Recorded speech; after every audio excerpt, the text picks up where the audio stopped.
Hi beautiful people, welcome back to another episode of Sick Conversation, episode 6.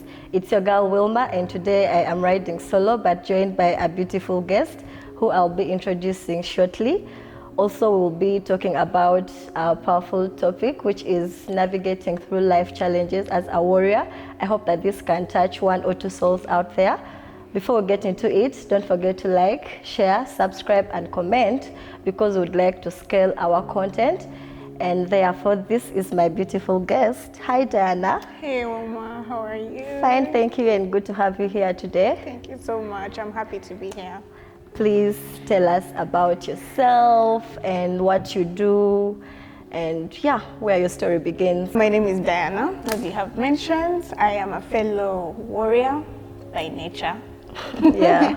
I'm a person who has survived the thing called sickle cell. Yeah. My story started, I think, when I was 6 years old, coming from a place where I survived a stroke as a child due to sickle cell. Yeah. But ever since then, I think I have managed to live life despite the threats from doctors saying, you know what, you're not going to live past the age of this and that and that. You know how doctors can talk. But ultimately, it's God who's the judge. And Yes. I'm so grateful that I get to live my life up to this age. I'm 24 years of age. I never thought I would come out of being 6 years old, a girl with a stroke, paralyzed through my right side. But now if you look at me, can you even tell that I'm a stroke survivor? I'm normal. Yeah, I mean, like, you look so normal. Thank God for that. Yeah. Yeah, so that's just my story, my brief little story. You know, I survived a lot.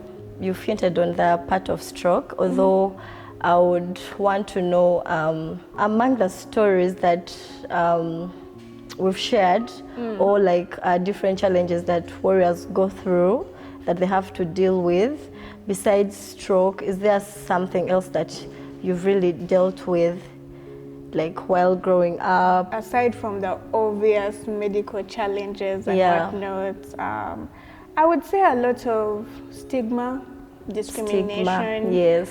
People not wanting to be associated with you. You being left out. You know, there was a point I was pulled out of school because I was in hospital. All week the time. in, week out, week in, week out. And by the time you go back to school, you find that Friends even the far. friends that you made, that one friend you made, got has another escaped. friend. You know, they don't want to associate with you any longer. Yeah. So I feel like discrimination ever since I was young till now, I'm not saying now it has reduced, but I know discrimination has been a factor. Okay. A major challenge for me anyways. How does it like really affect you? Because me, I'm one person that will go back home and like cry and start even involving God and asking God, but God, why is it like this, you know? And to me, I feel like it has really affected me in a way that I do not even have a lot of people that I call friends. And that's why when I meet fellow warriors, I am so excited because I feel like these are the people that understand me the most. People that, you know, I can tell everything that I want. Have you been into a situation where your leg hurts but you're even scared of telling someone? Because the next thing your arm is going to be hurting and you're now scared. But if I tell them, they're not going to start judging me. Oh my God, her leg was hurting. It's now her arm, you get. Yeah. So yeah, I can agree that discrimination is really something big, but I believe you try to find a coping mechanism of how to go about it. Yeah, I actually do. Surprisingly, I've made genuine friends. Friends would run away from me when I was younger. Yeah. But I guess there is a way God has brought real people into my life. And these People are that not understand you. These are not warriors. They don't know about sickle cell. They couldn't care less about sickle cell. But because I was in their circle, and I am in their circle, they bother themselves to educate about sickle cell. That because is really I nice. am involved. Yes. So, of course, also associating with fellow warriors, just like you, just like, you know, I don't know. It is so amazing, you know, to just be intimate with people who understand. Who understand you. Yeah. So can you take us back to those early years of you're growing up, how was life like? I just remember pain. Yeah, pain. Hospital, doctor, pain, hospital, doctor. Just that kind of cycle, because growing up, you're dependent on primary caregivers, especially as a little child. Yeah. And people are making decisions for you. All you know is that your back is hurting, now your leg, what. And I just remember an atmosphere of hospital all the time. Yeah. Up to maybe my teenage years, maybe from 6 to 13, I just remember hospital vibes. Hospital, ambulance, blood transfusions, doctor telling you you're anemic, go and take beetroot, all those things, folic acid. Yes, I would say pain. It wasn't so much of a good childhood for me, because you know how sickle cell is. I think I can say that as well. It wasn't like that much of a good growing up, like growing up like normal kids who are going out to play, jump in rain, and then there's me who's always in the house, limited from doing, different things. So when did you really understand yourself? Because now, like me, I got challenges where I could not like really challenges, but I think I was a bit shy. Or maybe I was in denial, something like that. I could not really tell someone about myself, right? Or even in hospital, it was always my mom speaking for me. You get? So like, when did you get to that point and you now realize that you can actually do this on your own? When you go to hospital, you're going to tell a doctor, I'm a non-sickler and this is hurting me, and I'm here for medication. It's quite embarrassing for me to say, but I think when I was 20. When you were 20? 20, that is when I felt comfortable enough to walk into the doctor's office and demand my rights and say, you know what, this is hurting me. And then the painkiller you want to be given. I'm a sickler, I'm a what, being a little bit more confident aside from my mom to talk to the doctor. 20, I know maybe I'm a late bloomer, some people can call it late bloomer, but that's the age that I got there. Some people might have gotten there earlier, some people later, but for me, I remember, 20. 20. Then I know I can walk into there and just defend myself. And tell them you are not feeling well and explain what hurts. Exactly. Because, there are times when you meet these caregivers, let's say health workers, and some of them don't know, I don't want to say don't know much about the condition. And like, let's say you're in very much pain and someone is bringing like a paracetamol, like, are you able to say, but it's not going to work for me? You can. Definitely, that was 20. 20. I'm like, I remember even there was a story whereby I had a crisis at that age. It was really bad. And my mom had traveled, and my brother wouldn't come with me for some reason. My brother is just so weird. But, I went. And then this nurse, she was so, I don't know, ignorant, or can I say arrogant? I don't know what. And I'm telling her that, please, this thing is not going to work for me. Crisis is bad. Give me this and this and this. These are the things I normally take. This is the things that my family doctor normally gives me, and they work for me. So your little Simania paracetamol, it's not going to work. It's not going to work. And I was proud of myself. I'm proud of you too, girl. I mean, 20. I'm really proud of you. Thank you. So can you tell us how you felt during that time when you're going through denial? How did it affect you, both physically and emotionally? And did it affect your circles or anything like that? I could give like a very brief story about this denial thing. When I was around 15, I enrolled into a modeling agency. I'm not even going to mention Wow, their a name model. Because, You look like a model. Thank you. And those are the comments I would get from people. Enroll into an agency, you look like a model. Yeah, you do. And I did. And I don't want to put them out of business. But, so, sicklers, we're not supposed to exert ourselves. These things, doing what normal people do, we can't really do it. So in that agency, there was a routine of you first exercise. You exercise, gym, what, then we do the rehearsals of runway, catwalk, and whatever it was. And each time I would do that, I didn't really tell the instructor that I was a sickler. So that was me putting myself already into a tight spot, because he would now tell us, exercise. And then you have to do it. Yeah. And it was whatever. Every time I go home, you're crisis. in pain. I was always assured to end up in the hospital. I don't know what happened. Actually, I know what happened, but I'm not going to reveal it, because eventually I left the agency because of one of the trainers. One of the trainers, let me just say it. He said that, you know what? You don't look like a model. And that time I had a very big stomach. I was eating a lot as a child.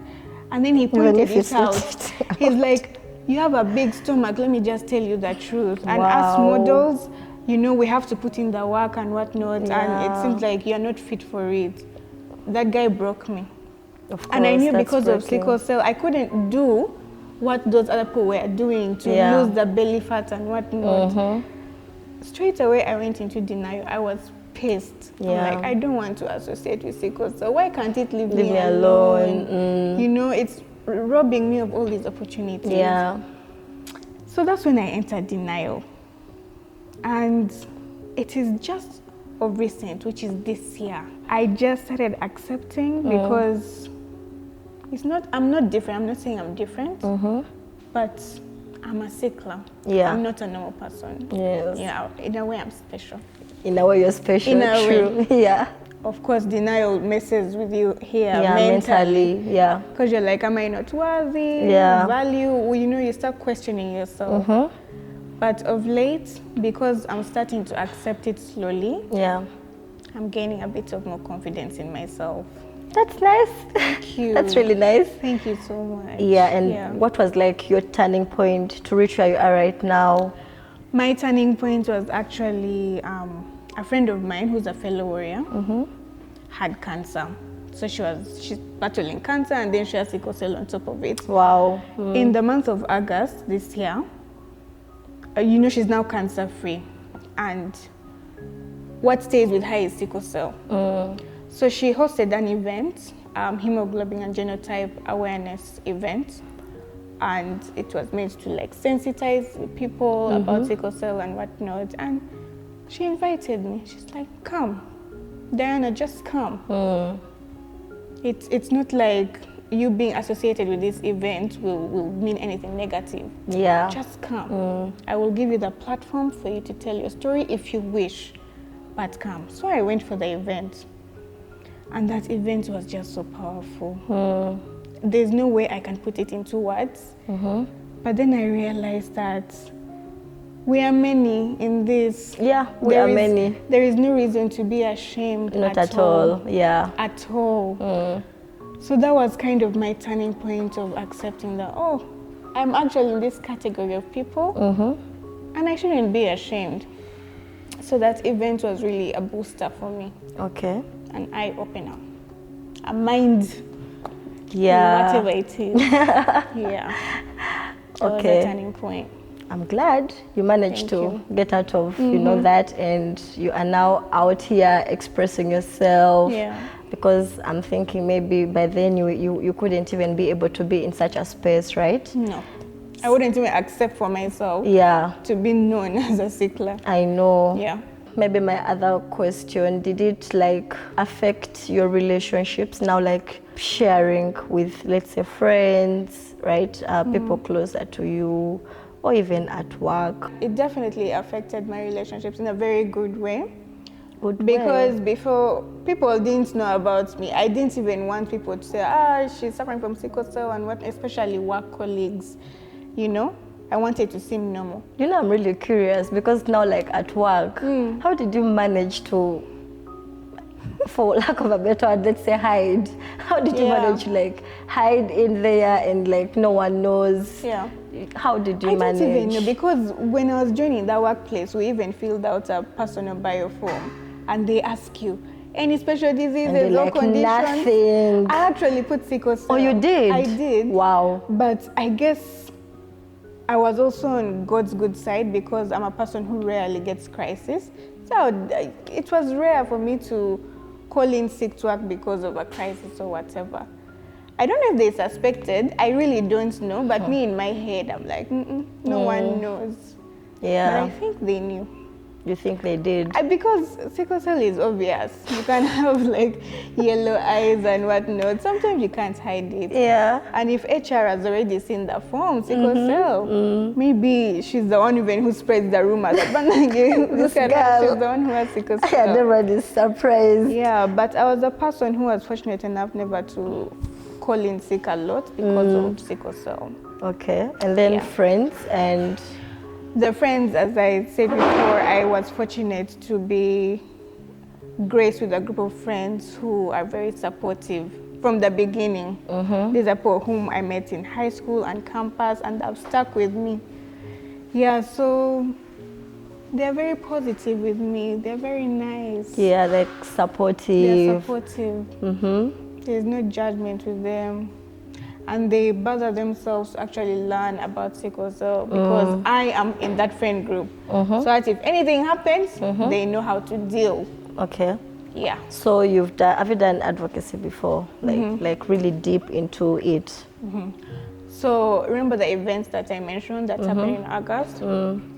After that event, I was kind of used as a brand ambassador after that. Okay. Because it was her whole initiative. It's called Moto Crescents. And then she'd call me I know it. You know it? Yeah, I know that chick. Martina. Yeah, I know Martina. her. Yeah, we even spoke. I know her. That is it. So she's like, girl, come, let's do some things and whatnot. And you know, I was there. So that was the first, I think, although small scale, it was the first advocacy work that I've ever done and taken on. Okay. Yeah. So that's what gave you the strength and the inspiration, right? Yeah. Yep. I know Martina, we spoke on Instagram, I Mm. think before the gala, and I was inviting her for the gala, but she told me she was, I think, caught up, so she wasn't able to come. But how do you know we her? we just bumped into each other on IG and became friends. That's God's grace. I'm glad that we share a friend in common. Mutual. Mutual friends. Okay, and my other question is, the voice around sickle cell disease, what do you think about it? Do we need to like push, or we are actually going somewhere, we are headed somewhere? Unfortunately, I do not feel like sickle cell is given that much of attention. The only thing I've noticed, I don't know if you have watched this show called Supercell. Yeah, I have. It was so sickle cell focused. Yeah. Like you'd understand what sickle cell is through that show. And that was the first show of its kind that I've seen. Yes. Just focusing about sickle cell. Normally it's other diseases like cancer or whatever. HIV. Not like they're not worthy of attention, but seeing sickle cell being brought to light through that show, it was so amazing. It was. It was, at least, I think most of my friends started knowing about sickle cell through that show. Yeah. Because it is rare, it's a rare kind of thing. Yeah. Even governments, they don't focus enough on it. Yeah, they don't. So I feel like the conversations around sickle cell are so narrow. We have a lot to do. Thank you. They're almost non-existent. If you don't do it yourself, then you wouldn't know the open information out there. So we need to really push. We need to push, angle. Yes. Yeah. Okay, so for anyone struggling with a similar condition or similar feelings and situations, what advice would you give them? Be strong, be encouraged, be faithful with God. Yeah. Don't look down on yourself. There is a reason that God chose you to have such a condition. Yes. And don't see yourself as different. Yeah. The world talks a lot. People talk a lot. Society. Yes. So just be kind to yourself. Trust in God, because ultimately that's where we're all going back. True. And just have fun. Be yourself. Life is short. Yeah, we are all, I always tell people that we are normal. You know, like how someone says, sicklers are different. I feel like we are not that We are not. different, right? We're not. I feel like what you can do, maybe I can even do better. So, really. Honestly. The only thing about it, maybe we don't have enough blood, but we are normal. We are totally normal. We should eat beetroot and have enough blood, We really cassava should. leaves. We really should stay on that folic acid Yeah. and whatnot. Yeah. But we are normal people. We and are. don't let anyone tell you otherwise. Okay. So I guess we've come to the end of this conversation. Wow. It was great having you. Do you have anything else you'd like to tell people out there? Thank you so much for hosting me in this conversation. I pray that you have found encouragement and you have found wisdom in this talk. Do not be afraid to come out. Be in a society of people who are like you and who will support you. And thank you once again, Wilma, for hosting me. Thank you, girl. Don't forget to like, share, subscribe, comment down below and tell us your thoughts. Till next time.